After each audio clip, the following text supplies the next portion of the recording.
Good afternoon, welcome to Swinburne's Real Estate Program. This is your first assignment, Assignment 1, which we'll be talking about today as your quick tip. So we'll be just going through a couple of pointers to help you with your assignment. So if you are having any problems or you are stuck, you can refer back to this before or even after you do submit your assignment. So we'll get stuck into that now. This is your Assignment 1 here. Just because it's your first time, we'll just run through the different aspects of the assignment. Very important to put your student name.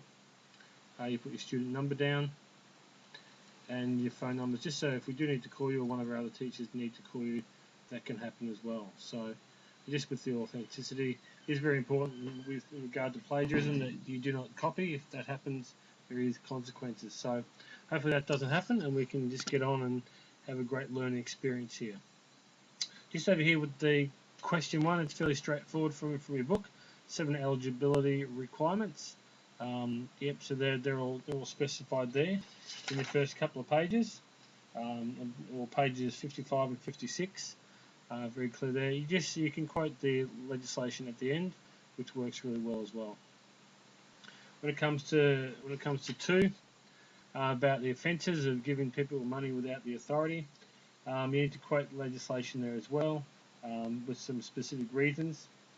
Section 48 is a good one. And also the penalty points that can be issued by CAV. So again, another aspect of real estate. What does the word stakeholder mean? What kinds of monies can be deposited into estate agents' trust accounts? Very important to manage the money there.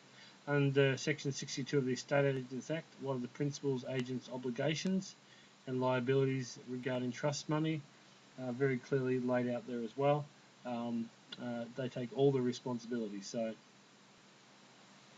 question 4 you can see here is a fairly long protracted one involving the auction. Basically you need to go through all the breaches that have occurred under section 37 to 48 of the Sale of Land Act. So some of those would be they don't point out the last bidder when requested, accepting late bids after it was knocked down.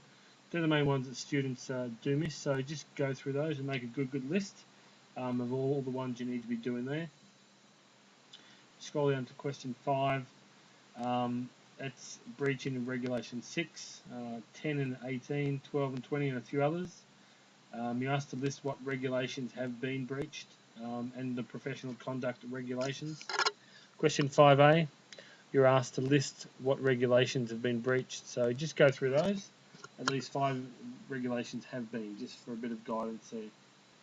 Then we go scroll down to 5B, which is down here, explain the disciplinary actions of Consumer Affairs. The Consumer Affairs is the watchdog of the real estate, so under sections 25 and 28 of the Estate Agents Act, is the ones there.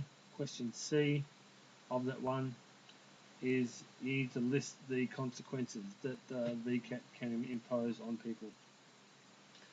Question 6B, try and work out what sort of penalties and how much it would cost, just for the case of the assignment.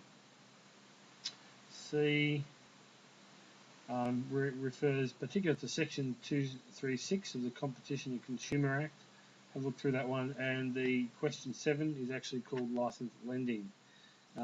Even though you can own an agency, you can't run it without a real estate license. So hopefully that helps you out with the assignment 1. If you have a go, submit the best thing that you can, and good luck.